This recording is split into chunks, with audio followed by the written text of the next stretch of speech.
Hello', কি খবৰ? আজি আকৌ নতুন এটা ভিডিঅ' লৈছোঁ। আজিতো বনালোঁ কেক। আজি আমাৰ কলিজাটো বাৰ্থডে। আজি তাৰ 5 বছৰ সম্পূৰ্ণ হ'ল।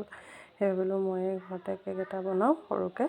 সেইকাৰণে গাড়ীখনকে বনাই দিলোঁ। Happy birthday to our little Freya. Happy birthday.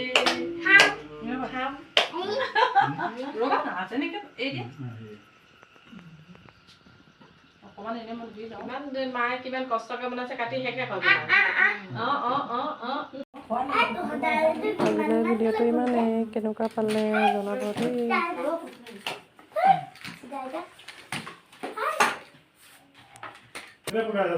নকৰিবা।